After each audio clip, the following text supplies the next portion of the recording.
All recordings are played only once. Now turn to Section 1. Section 1. You will hear a conversation between a travel agent and a customer discussing a holiday. First, you have some time to look at questions 1 to 5.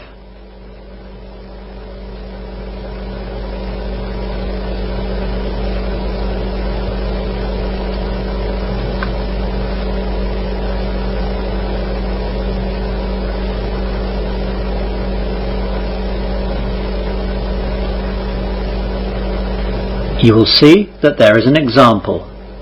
This time only, the conversation relating to this will be played first. Good morning, sir. Can I help you? Yes, I'm thinking of going away on holiday, but I'm not sure where to go. Well, sir, we have a range of destinations that we offer. Are you going alone, sir, or with a friend? With my family, actually. So how many people is that, sir? My wife and I, and my young son and daughter. So 4. So, 4 is the correct answer. Now we begin. You should answer the questions as you listen, as the recording is not played twice. Listen carefully to the conversation and answer questions 1 to 5. Good morning, sir. Can I help you? Yes, I'm thinking of going away on holiday, but I'm not sure where to go. Well, sir, we have a range of destinations that we offer. Are you going alone, sir, or with a friend? With my family, actually. So how many people is that, sir? My wife and I, and my young son and daughter. So 4. Fine. Now, with a young family, can I assume that you'd like to go somewhere warm? Oh yes, a beach holiday, that's what we're looking for. Right. I'll just take some personal details, sir. First of all, what's your name? George Collins. Collins? Is that C-O-L-L-I-N-S? Yes, that's right. Thank you. And what about your wife and children? My wife's name is Jane. My boy's name is Mike, and my little girl is Jennifer. How old are the children? Mike's 7, and Jennifer's 4. Ah, they're quite small then. Oh yes, we just need a safe little place, a warm climate, a quietish, safe beach, a pool, preferably, and lots of small restaurants and bars near the hotel. Would you want any creche facilities in the hotel so you and your wife can get away when you want? No, I work quite hard, and I don't see the kids as often as I want at home, so I am looking forward to spending all my time with them. And what eating arrangements do you want? Just half board, please. We'll have breakfast at the hotel, but we'll eat lunch and dinner at a beach cafe. We'd want about 4-star quality for the hotel, by the way. Right. And what time in the summer are you thinking of taking the holiday? I finish work on Friday night, on July the 8th, and I'm off for 2 weeks, so I'll need to be back at work on Monday the 25th. I'll need to finish the holiday then on the 24th. And how long would you want to spend travelling? Oh, as little as possible, of course, with the little ones. Not more than a couple of hours in the car to get to an airport, and then not more than 4 hours on a plane. That's fine. You can get to all the nice resorts on the Mediterranean easily in less than 4 hours. Right then, let's show you some brochures. Before the conversation continues, you have some time to look at questions 6 to 10.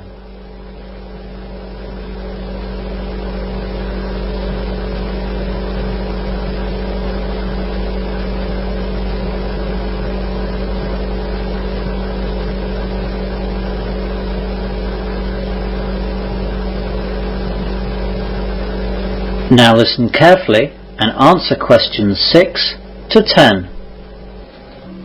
As I said, sir, most Mediterranean destinations are easily within your preferred flight time. You can choose really between Spain, France, Italy, the old Yugoslavia, Greece or Turkey, as well as the Mediterranean islands. Wow, what a great choice! What are the different costs involved? With you wanting a 4-star hotel and pool, some countries will be definitely cheaper than others. Price-wise, Italy and France will be at the top end. Spain, Greece and Turkey will be at the low end. Greece and Turkey sound great, actually. I've always wanted to go there, and I've seen some beautiful photos. I think that Greece would suit you better as the flight to Turkey is actually quite long. You're getting towards 5 hours there. OK, well, Greece is fine. Of course, with Greece you have the choice between the islands and the mainland. It's the islands that are famous, of course, but you'll have to get there by boat or take a short connecting flight. Some of the bigger islands are served directly, though, from UK airports. Well, one of the larger islands sounds best then. What about Cyprus? I've heard that a lot of British people go there. Yes, it's very popular. The trouble for you with Cyprus, though, is that it's down in the eastern Mediterranean, near Turkey, and the flight is quite long to get there. I was thinking more of Rhodes and Crete. Let's have a look at those two then. Here are some brochures. This is the Hotel Tropicana and this is the Palm Hotel. Both of them are in Crete. In Rhodes we have the Ocean Hotel and Hotel Spiros. Can you tell me a bit about them? Of course. The Hotel Tropicana is about 1 mile from the beach, and it's a safe walk along a path through some fields to get there. They have a nice pool, which you can see in the photo. There are only a few beach bars and restaurants, though. It's really quiet, away from all the bustle of other tourist destinations. The Palm Hotel is further from the beach, about 2 miles, but it has a minibus service that goes to and from the beach all day. The hotel itself is in quite a busy tourist town that has lots of bars, restaurants and discos. It's great for going out. I don't know if either of those suit us. We don't want noisy, and we don't want a long way to the beach. Let's have a look at the Rhodes hotels then. The Ocean Hotel is right on the beach. It's less than 5 minutes usually to get to the beach area from the rooms. The hotel is quite a long way from the main town, and people usually take all their meals in the hotel. The hotel is 4-star though, and we know the food is quite good, as we've been told so by previous holiday makers. Hotel Spiros is a family-run hotel, also quite close to the beach. About 5 or 10 minutes walk. It's in a small village and has a small swimming pool as well. There are a few restaurants scattered around the village, but again, it's not a big tourist village, so there's not much to do. To be honest, both of those sound fine. We don't want a nightlife, as we won't be able to leave the kids. Something close to the beach, somewhere to eat, and sit in the evening is all we need. I've made some notes. Let me take the brochure with the details of these 2 hotels, and I'll take them back and show my wife and see what she thinks. They both seem just what we want, though. OK, sir. Come in again when you've decided, or if you want to see some other places. I will. Thanks very much then. Goodbye. Goodbye. That is the end of section 1. You will now have half a minute to check your answers.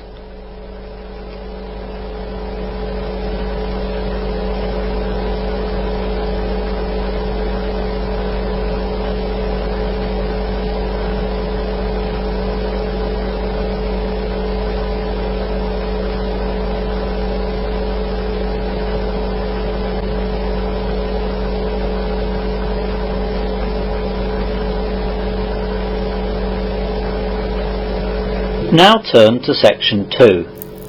Section 2. You'll hear a man giving an orientation talk to new holiday makers at the Solaris Hotel and Holiday Village.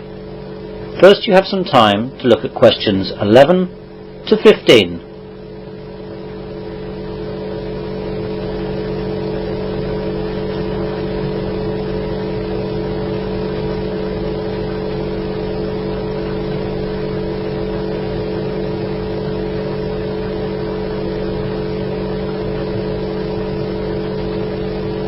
Now listen carefully to the orientation talk and answer questions 11 to 15.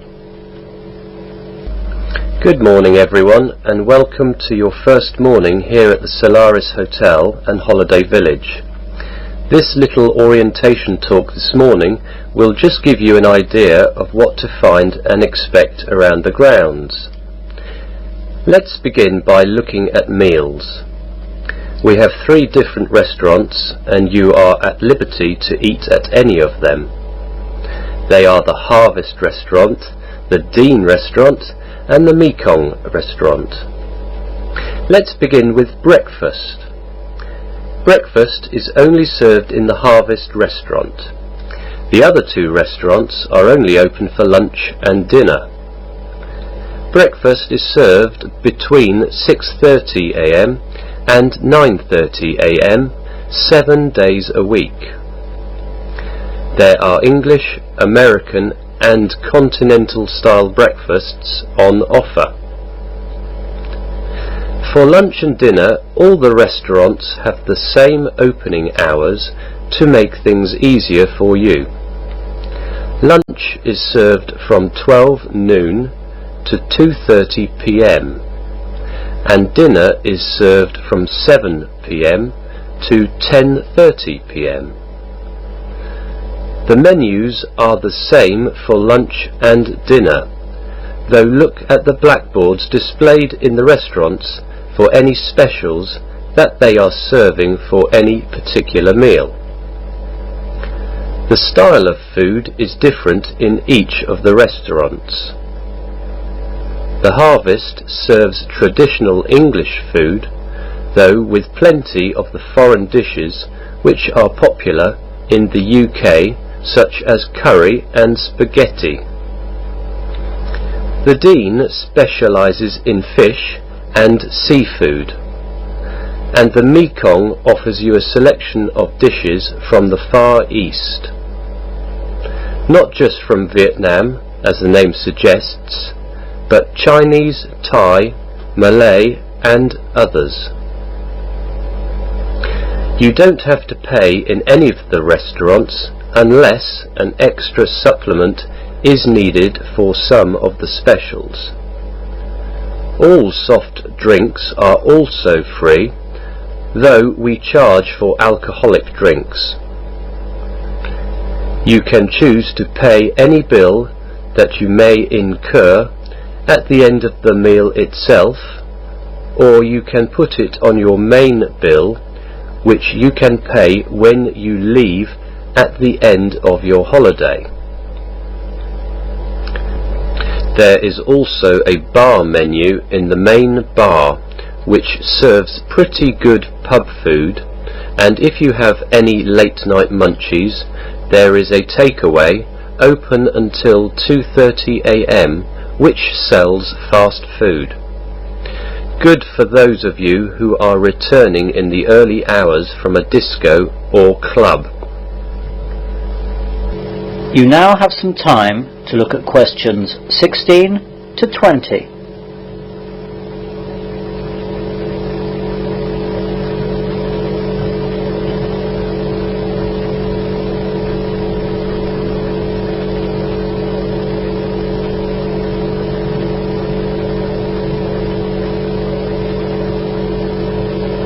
Now listen to the rest of the orientation talk and answer questions 16 to 20.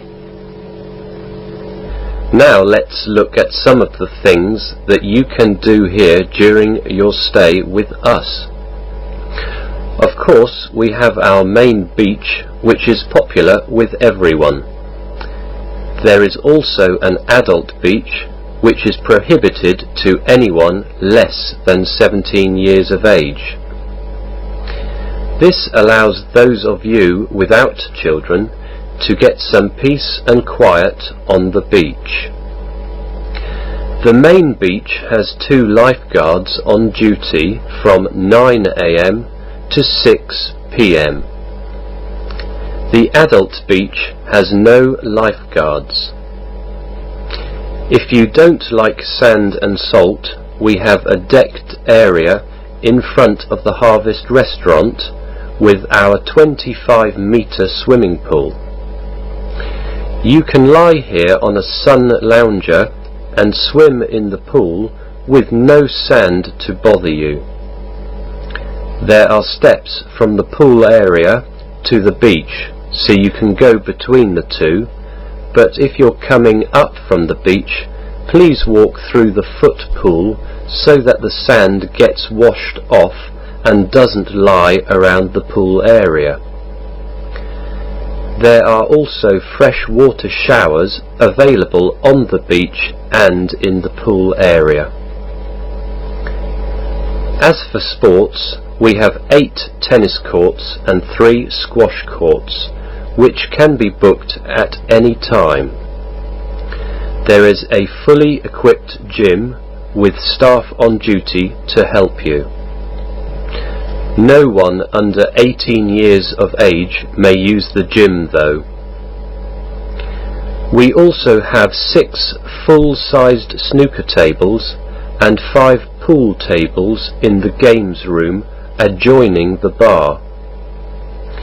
There is no charge for use of any of these facilities, though there is a small charge if you need to hire any sports gear.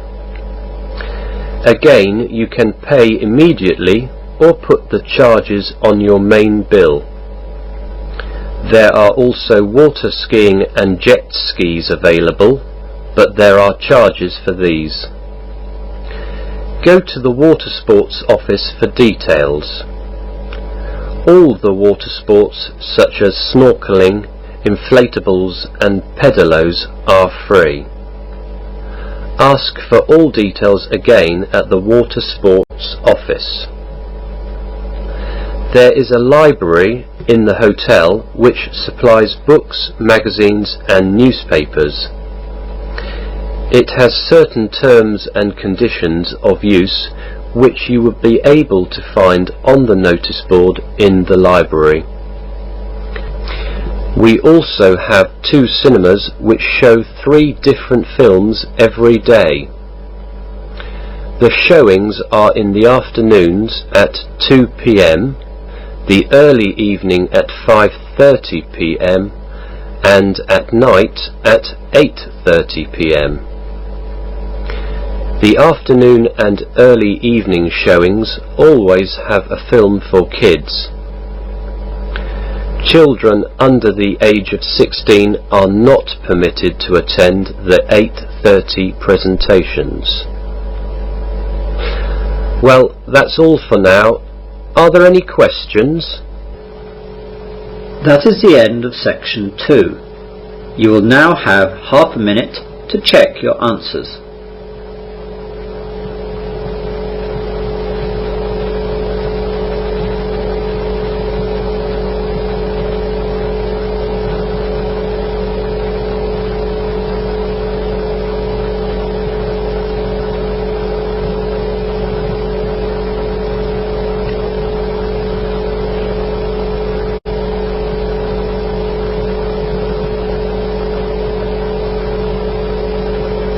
Now turn to section 3.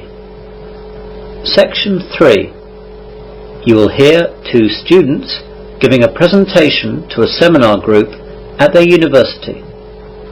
First, you have some time to look at questions 21 to 26.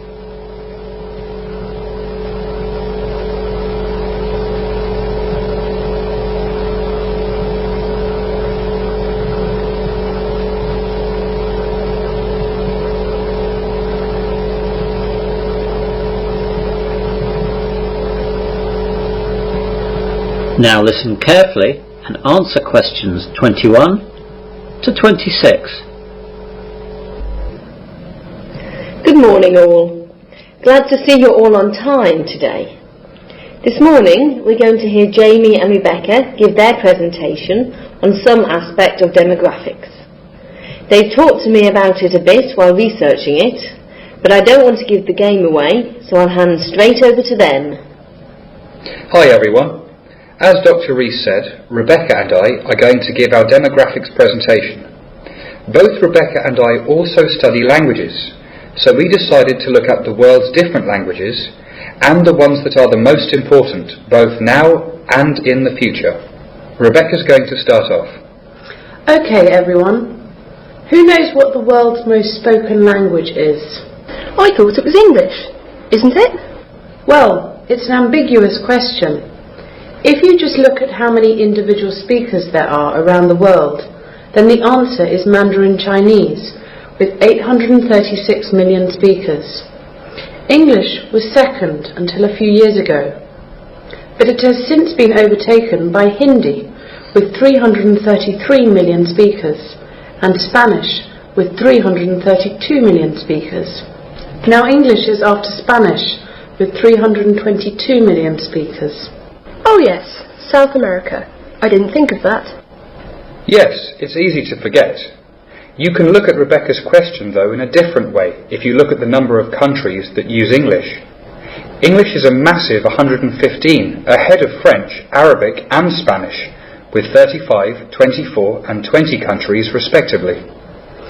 English has different statuses around the world. Core countries are where English has a full official status, like England, the US and Australia. In outer core countries, English has some official status, as in India, and then there are fringe countries, such as Japan and the UAE, where it's used a lot in business and tourism. A more important list is the world's most influential languages. This was compiled by weighing 6 factors, which were the number of primary speakers, the number of secondary speakers, the number and population of the countries where the languages are used, the number of major fields using the language internationally, the economic power of countries using the languages, and socio-literary prestige. And the list shows the following in order of the most influential: English, French, Spanish, Russian, Arabic, Chinese, German, Japanese, Portuguese and Hindi. You now have some time to look at questions 27 to 30.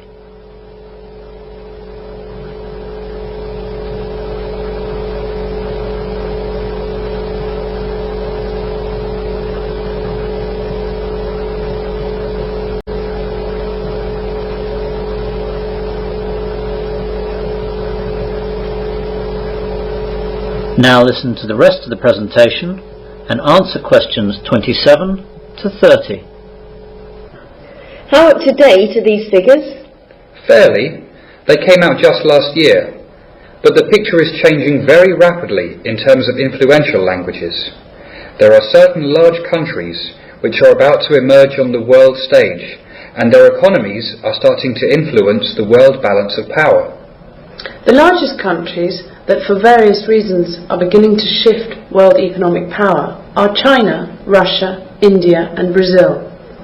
The sizes of the populations, along with the cheap labour and raw material prices which are available in these countries, are causing this shift.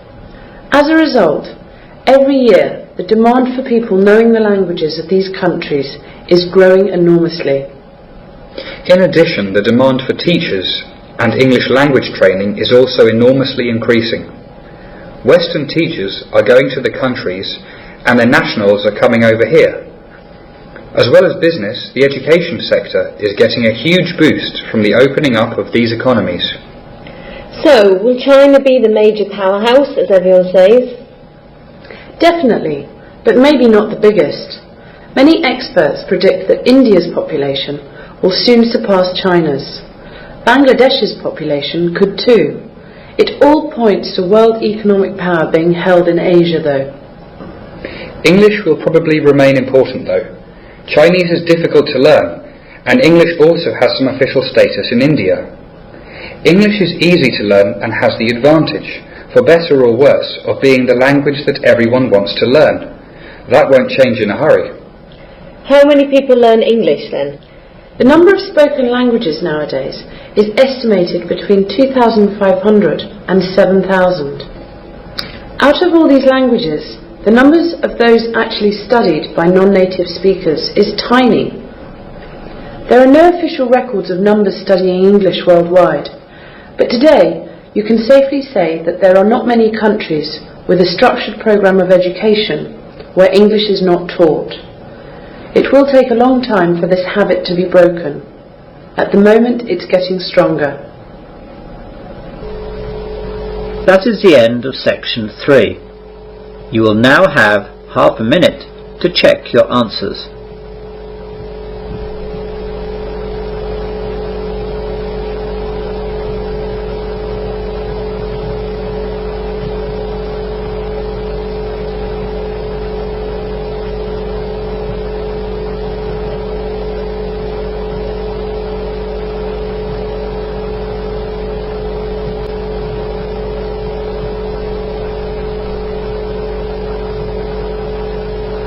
Now turn to section 4. Section 4. You will hear part of a humanities lecture on mad cow disease. First, you have some time to look at questions 31 to 35.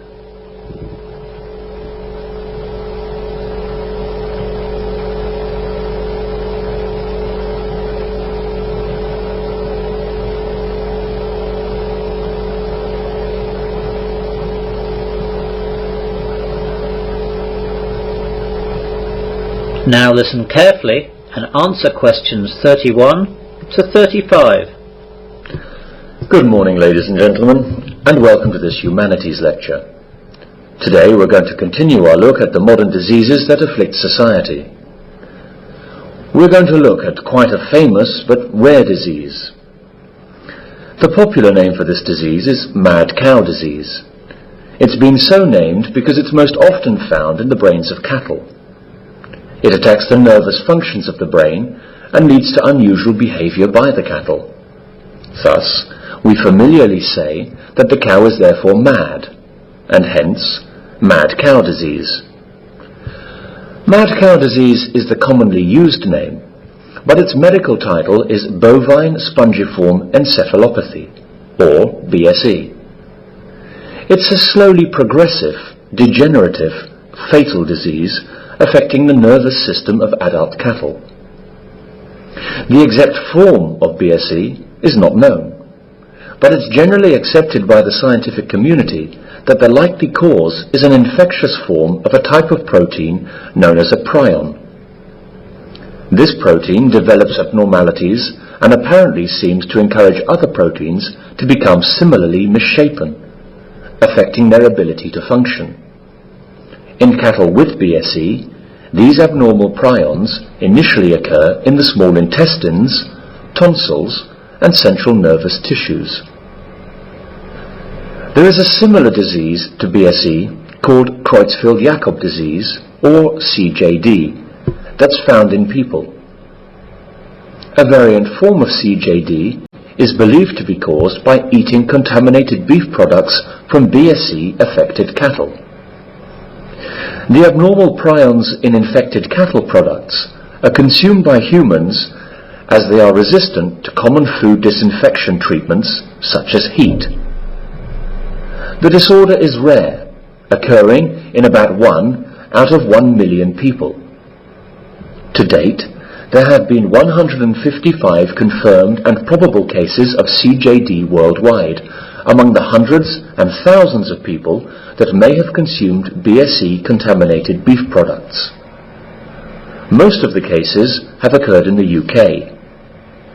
The one US case was in a young woman who contracted the disease while residing in the UK and developed symptoms after moving to the US.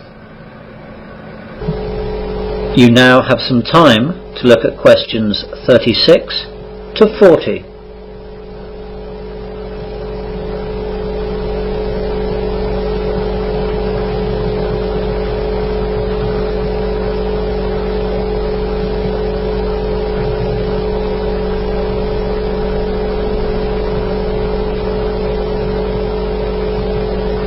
Now listen to the rest of the lecture and answer questions 36 to 40.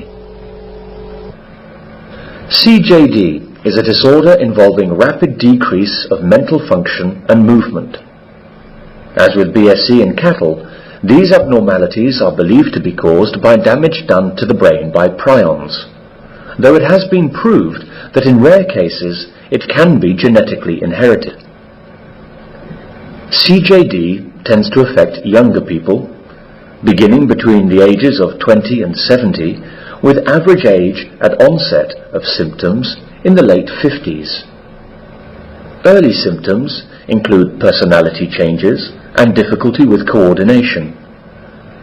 Once symptoms appear, the disorder progresses rapidly and may be confused with other types of dementia, such as Alzheimer's disease.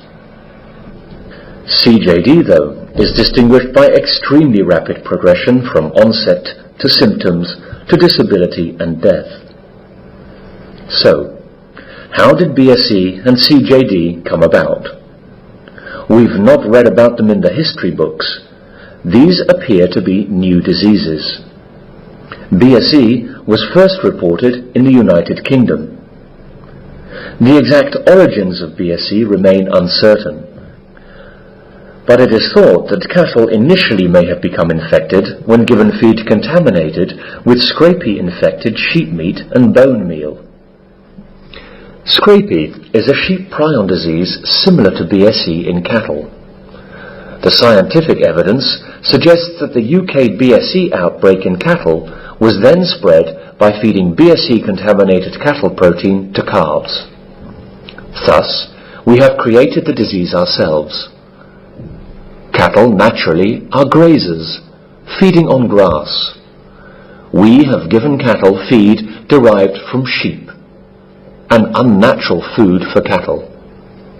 We have compounded our mistake by also feeding young cattle with feed derived from older cattle, making them cannibals. There is a kind of horror associated with it when we look at it like this. There is also a kind of poetic justice that the disease is passed down to us as we consume the animals that we have infected. Moving on now. Are there any questions with what I've said so far? That is the end of section 4. You will now have half a minute to check your answers.